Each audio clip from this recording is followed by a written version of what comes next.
Hello friends, welcome to my YouTube channel dream point.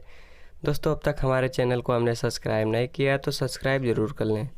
दोस्तों, आज के वीडियो में हम लोग शुरू करने वाले हैं क्लास 10 का चैप्टर 2 का पार्ट 7।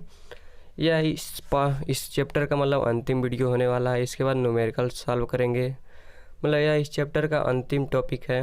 क्या है? रेखीय आवर्धन। तो चलिए दोस्तों, वीडियो शुरू करते हैं। तो रेखीय आवर्धन क्या होता है, इसके बारे में हम लोग सबसे पहले जानेंगे लीनियर मैग्नीफिकेशन। तो गोली दर्पण के मुख्य अक्ष के लंबवत नापी गई प्रतिबिंब की लंबाई तथा वस्तु की लंबाई के अनुपात को रेखीय आवर्धन कहते हैं।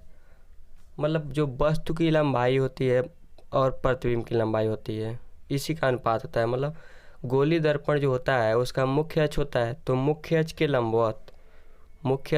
लंबवत नापी गई जो प्रतिबिंब की लंबाई होती है तथा वस्तु की लंबाई होती है, इन दोनों के अनुपात को हम क्या कहते हैं? रेखीय आवर्धन कहते हैं।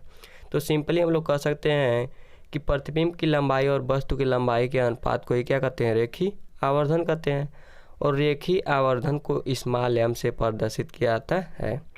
और मान लिया जाए यदि वस्तु की लंबाई स्मॉल h तथा प्रतिबिंब की लंबाई h डैश हो, तो रेखीय आवर्धन क्या होगा? प्रतिबिंब की लंबाई और वस्तु की लंबाई का अनुपात होता है, तो ये हो जाएगा प्रतिबिंब की लंबाई बटे वस्तु की लंबाई। प्रतिबिंब की लंबाई हमारा कितना दिया है? स्मॉल h, और वस्तु की लंबाई क्या दिया है? h dash.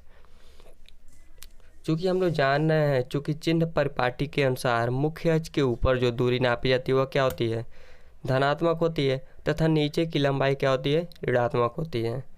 चिन्ह परिपाटी हम लोग पढ़ चुके हैं, जैसा कि हम लोग पिछले वाले वीडियो में, मतलब पिछले के पार्ट 3 या 4 में हम लोग पढ़े थे कि जो चिन्ह परिपाटी पढ़े थे, जिसमें हम लोग जान रहे थे कि मुख्य अक्ष के जो ऊपर होता है वह क्या होता है? धनात्मक होता है, और जो नीचे होता है वह क्या होता है? ऋणात्मक होता है। तो यही बात है यहाँ पर भी। अगर सीधे प्रतिबिंबों के लिए आवर्धन क्षमता क्या होगी? धनात्मक होगी, और उल्टे प्रतिबिंबों के लिए आवर्धन क्षमता क्या होगी? ऋणात्मक होगी। क्योंकि जो सीधा प्रतिबिंब होगा वह ऊपर की ओर होगा और धनात्मक होगा, और जो उल्टा प्रतिबिंब होगा वह नीचे की होगा, इसलिए वह क्या होगा? ऋणात्मक होगा। तो चलिए दोस्तों, आवर्धन क्षमता के लिए सूत्र का स्थापना करते हैं। तो आवर्धन क्षमता के लिए सूत्र कैसे स्थापित करेंगे, चलिए देखते हैं।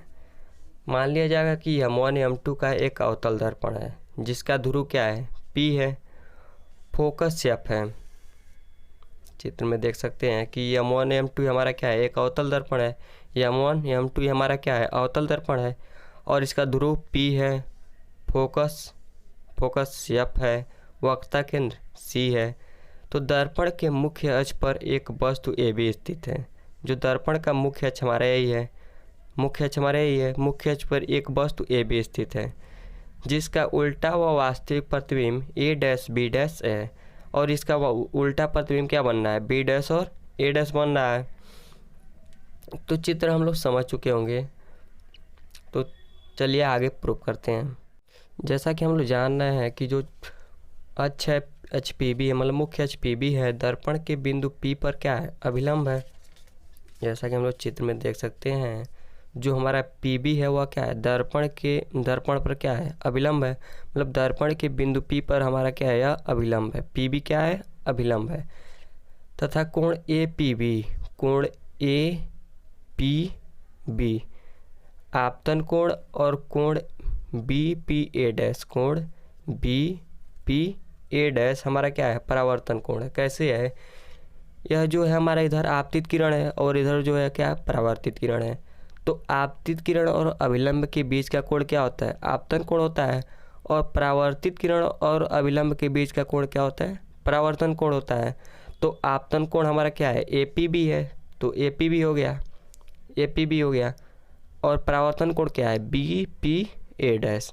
तो ये हमारा क्या हो गया? परावर्तन कोण। और परावर्तन के नियमानुसार हम लोग जानते हैं कि जो आपतन कोण होता है वह सदैव परावर्तन कोण के बराबर होता है।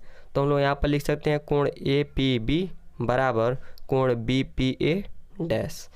इसके बाद कोण APP बराबर कोण A dash B dash P। यह कैसे हुआ है?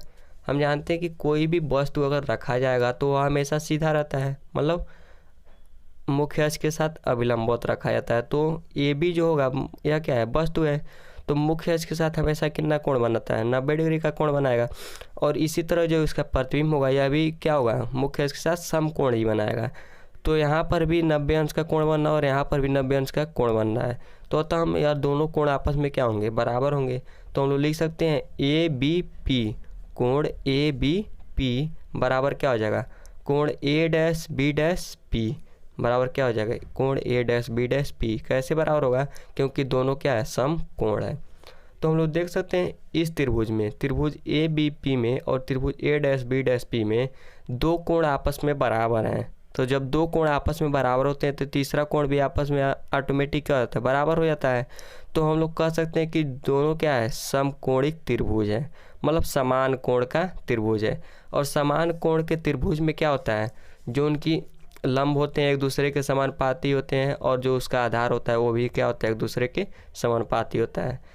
तो अतः त्रिभुज ए बी पी तथा त्रिभुज ए डैश बी डैश पी क्या होंगे, समकोणिक होंगे। तथा हम लोग क्या लिख सकते हैं, ए डैश बी डैश बट्टे ए बी बराबर पी बी डैश बट्टे पी बी, क्योंकि लंब के समानुपाती ए डैश बी डैश बराबर ए बट्टे ए बी हो गया। या किसके बराबर होगा, आधार के समानुपाती के, तो पी बी डैश बट्टे P B, P B dash बट्टे P B, P B dash बट्टे पी बी। इसको समीकरण नंबर 1 मान लेंगे। अब हम लोग मान सकते हैं कि जो वस्तु की लंबाई है, वस्तु की लंबाई क्या है, ए बी है। ए बी को किससे प्रदर्शित किया जाएगा, यच से, मतलब ए बी की लंबाई कितना है, यच है। इसके बाद प्रतिबिंब की लंबाई हम लोग को ज्ञात करना है।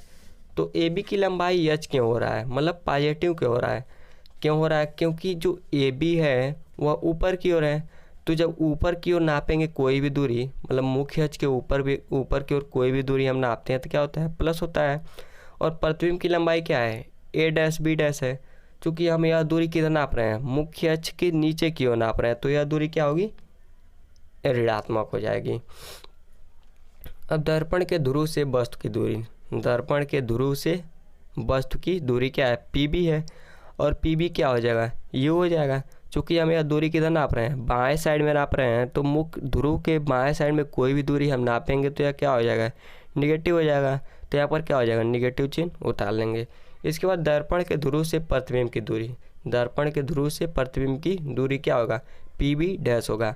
और पी बी डैश बराबर हम लोग क्या लिख सकते हैं, भी लिख सकते हैं। और यह भी किस में होगा, निगेटिव में होगा, क्योंकि यह ध्रुव के बाएं साइड में नाप रहे हैं। तो ध्रुव के बाएं साइड में नापी गई दूरी यह भी क्या हो जाएगी, निगेटिव हो जाएगी। अब सभी का मान समीकरण 1 में रखेंगे, मतलब जो भी चीज़ हम लोग निकाल लें उसका मान समीकरण 1 में रख देंगे। तो ए डैश बी डैश बराबर कितना निकला है, माइनस एच डैश हो गया। ए बी बराबर कितना निकला है, ए बी बराबर एच हो गया, बराबर पी बी डैश बराबर कितना निकला है, माइनस बी, तो माइनस बी हो गया। और पी बी बराबर कितना निकला है, माइनस यू, तो माइनस यू हो गया। माइनस से माइनस कट जाएगा तो क्या हो जाएगा, एच डैश बट्टे एच बट्टा बराबर माइनस बी बट्टे यू। तो हम लोग रेखीय आवर्धन, तो रेखीय आवर्धन क्या होता है, प्रतिबिंब की लंबाई और वस्तु की लंबाई का अनुपात ही हमारा क्या होता है, रेखीय आवर्धन होता है। और इसके बराबर हमारा कितना निकल रहा है, माइनस बी बट्टे यू। अतः हम लोग रेखीय आवर्धन बराबर क्या लिख सकते हैं, यम बराबर लिख सकते हैं एच डैश बट्टे एच बराबर माइनस बी बट्टे यू। यह हमारा मेन फार्मूला हो जाएगा। इसके बाद या तो हम लोग अवतल दर्पण के लिए रेखीय आवर्धन निकाले हैं, यही चीज़ उत्तल दर्पण के लिए भी होता है, मतलब उत्तल दर्पण के लिए भी रेखीय आवर्धन का सूत्र यही होता है। उत्तल दर्पण के लिए आवर्धन सदैव क्या होता है, धनात्मक व सदैव 1 से कम होता है। मतलब यहाँ पर ऋणात्मक चिन्ह नहीं आएगा, यहाँ पर भी पॉजिटिव चिन्ह आ जाएगा। और यह इसका मान सदैव 1 से कम होता है।